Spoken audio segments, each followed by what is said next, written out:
For decades, they called it a conspiracy theory. They mocked the warnings, dismissed the evidence, and told you those streaks in the sky were just harmless condensation. But now, one of their own is stepping forward. A former military and commercial pilot who spent decades spraying the skies with toxic payloads under classified orders is breaking his silence. He's dying, he's out of time, and he's done lying. No more hiding behind paychecks, no more hiding behind orders. He's naming names, exposing the operations, and confirming what critical thinkers have known all along. Geoengineering isn't coming, it's been here for decades. This is the whistleblower the world wasn't supposed to hear. But this time, you're going to hear everything. For decades, they told us we were crazy. That those long white streaks in the sky were nothing but harmless condensation trails. The mainstream media mocked. Government agencies covered up the truth. And anybody who dared to question it, including those from inside the agencies responsible for doing the work, labelled as conspiracy theorists, dismissed, ridiculed, ignored. But here's the truth. Conspiracy theorist is just what the brainwash called the critical thinker. It's a smear used by those too afraid or too programmed to ask real questions. But now the dam is breaking. We've reached a tipping point to critical mass, and the people are finally waking up. Some states like Florida and Tennessee have even passed laws to limit aerial spraying, including criminal penalties for those involved, and hotlines for the public to report chemtrails crimes. But here's the catch. Those state laws only govern airspace below 2,000 feet. It's what's happening above that invisible ceiling that's fueling the real damage, the part they never talk about. Take a look at the skies over Florida today. Cirrostratus clouds, high-altitude, veil-like formations now seem to blanket the state on a daily basis. Let's be clear. These hazy, washed-out skies are not normal for Florida summers. Not naturally, not historically. So why are they showing up now, day after day? And look closer at the sun. Not the brilliant golden orb we grew up with, but a small cold white disk, dimmed behind layers of artificial haze. What changed? The atmosphere, or the truth that we've been told? What was once dismissed as a conspiracy theory has now become an undeniable fact. The campaign to block the sun is real, and it's accelerating. And our governments? They're not just complicit, they're active participants in this crime against humanity. In 2025, the agenda took a darker turn. Figures like Bill Gates and George Soros poured tens of millions into geoengineering schemes, spraying aerosols into the atmosphere to dim the sun, the very source of all life on Earth. Then came the quiet confession. The British government admitted it. They're using taxpayer funds to help block the sun with chemtrails. But, as always, I say, what's a conspiracy theory on outsiders? Just give it a matter of time and it becomes the truth. Here we go. In Britain this week, I couldn't believe it. They have announced, the British government has announced they're spending £50 million on experiments to dim the sun using chemical trails in the air to combat climate change. You couldn't make it up, but they're doing it. Britain? What country? What country? The sun-soaked land of what? And just like that, the media had to pivot. What was once mocked as chemtrails nonsense is now sold to the public as a noble solution to climate change. But those of us who've been watching, really watching, know the truth. The so-called science is little more than state-approved propaganda. The media narratives, carefully scripted distractions. And the truth? It's been in plain sight the entire time, hidden only by our willingness to look away. The US patent to spray barium and other heavy metals, including aluminium, into the atmosphere to create clouds is now over 50 years old. If you want to hear how the technology has since improved, hang in there. We've got an astonishing confession from the inside. A real chemtrails pilot coming up in a minute. For those who endured the great engineered fog that cloaked cities across the US and Europe, leaving a residue of the same chemicals found in chemtrails, brace yourselves, because the assault isn't over. The elites have not finished poisoning our skies, not even close. Now, we're witnessing the next phase. Engineered heat waves, sharp and unnatural, targeting entire regions across the US while people sleep.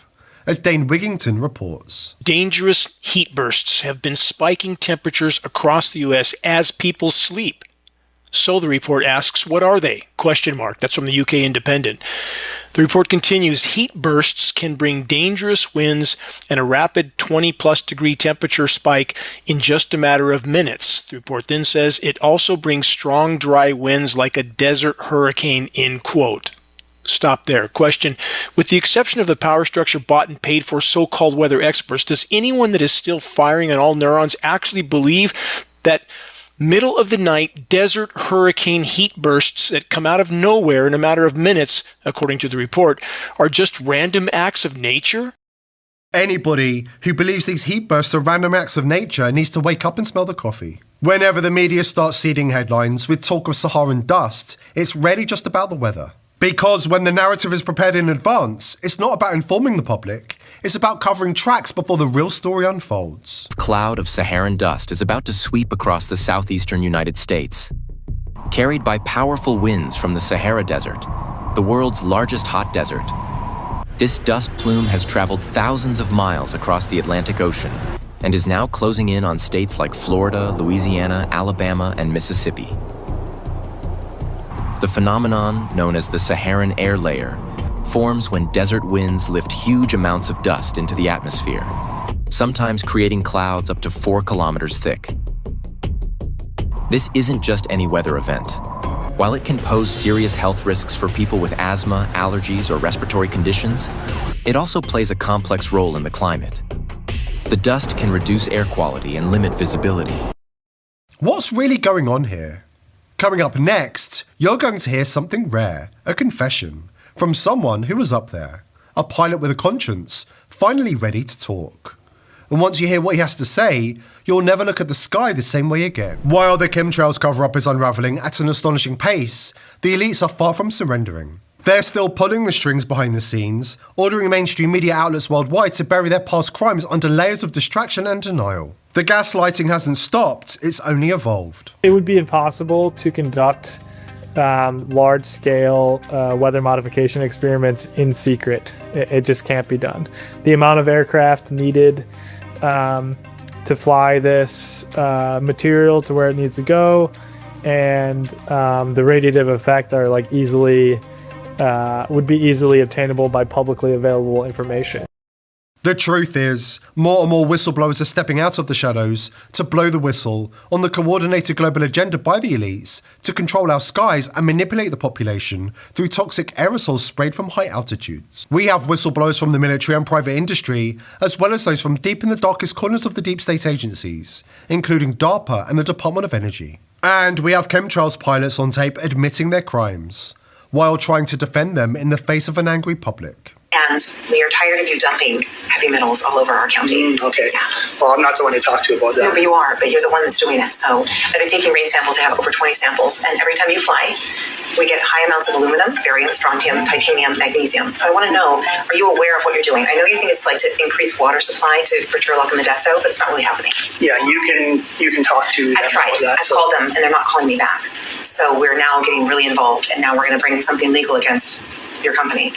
Okay, well, you can talk to them about that for I know, sure. but I want you to know, though, like, we are real people underneath what you're doing. You spray right over our houses. We hear you. We know you. We see you. We're watching your planes and your patterns, okay? Yeah, it's twice today now. You did 2 flights. 2 3-hour flights. It's public knowledge, yeah. It's not really, though. That's the problem. So you have not properly notified our Board of Supervisors about this. And now, for the first time, we're hearing from a chemtrails pilot who isn't hiding behind denial or a paycheck. He's not here to defend the operation. He's here because he's paying the price for it. After years of flying missions, exposed to the very toxins he helped release, his body is breaking down. Slowly poisoned by prolonged proximity to aerosolized chemicals, he's endured years of declining health, mental torment, and crippling depression. And now, with only months left to live, he's chosen to break silence. Not for sympathy, but for truth. My name is not important right now. What matters is what I've done, and what they're still doing. I flew for the United States Air Force for 17 years. After that, I spent another 15 in commercial aviation, mostly long haul. On paper, I was a military pilot turned airline captain, but in practice, I was something else entirely. I was a geoengineering asset, a tanker terminator, a cog in a machine that most people don't even know exists, or refuse to believe exists. Starting in the late 1990s, I was briefed into Operation Indigo Ice. That's what they called it back then. We were told it was a climate defense initiative under the ENMOD mandate, Environmental Modification for Peace Purposes. That was the cover story, a lie cloaked in national security language. We were spraying aerosolized dispersants at high altitudes, usually between 28,000 and 38,000 feet, depending on humidity and temperature layers. The payloads varied: aluminum oxide, barium salts, strontium compounds, and yes, coal fly ash, a toxic byproduct most of the public has never even heard of. The deliveries were embedded in the aircraft, mixed in the fuel at the refinery level, undetectable to ground crews or flight engineers. We were told this was above our clearance, but we knew the systems.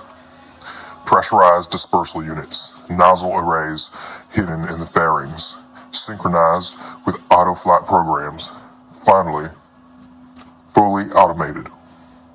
We didn't even need to flip a switch. Most of the spraying was done along predetermined corridors, polar routes, NATO, airspace corridors, or sparsely populated regions, and major metropolises at night, and always under the cover of persistent contrails. I never questioned it, not at first. The checks were good, real good. I was single, no kids. No one to answer to, no one to disappoint. I trusted my superiors. I thought, or convinced myself, that we were helping to stabilize the climate. But the last few years, it caught up with me, physically, mentally. I've been diagnosed with systemic heavy metal toxicity. My bones ache constantly. My memory slips. I've developed tremors, insomnia, and deep spiraling depression. Doctors found elevated levels of cadmium, mercury, and arsenic in my tissues. Levels that make no sense for a civilian, but they make perfect sense for someone sitting less than 20 feet from aerosol payload tanks for half his adult life. And now they've told me I have maybe 6 months. So I'm done being silent. I wasted too many years lying to myself, telling myself it was for the greater good, that the public couldn't handle the truth, that I was just a pilot doing his job. But the truth is, I was always complicit. I was complicit in crimes against humanity. Every day I flew those missions. I helped poison our skies, our soil, our people.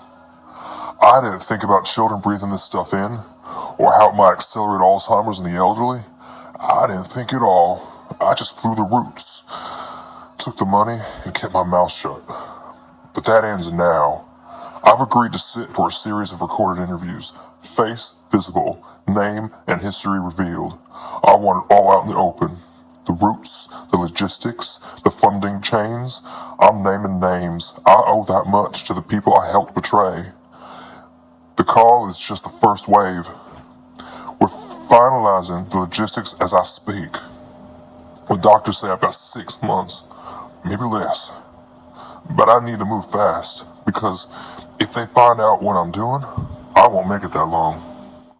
The fact is, for decades, courageous voices have tried to warn us. Artists like Prince, who hinted at the agenda long before it was acceptable to question it. And so that's cool. A jet just went over. And then you started to see a whole bunch of them. And the next thing you know, everybody in your neighborhood was fighting and arguing and you didn't know why. Okay, and you really didn't know why. I mean, everybody was fighting. Relentless truth-tellers like Dane Wigington have been exposing the mechanics of geoengineering while the world rolled its eyes. And now, RFK Jr. stands at a crossroads, with the power and platform to finally shatter the silence. This is his moment, to step up, to fulfill his campaign promises, and to help bring an end to this engineered madness before it's too late.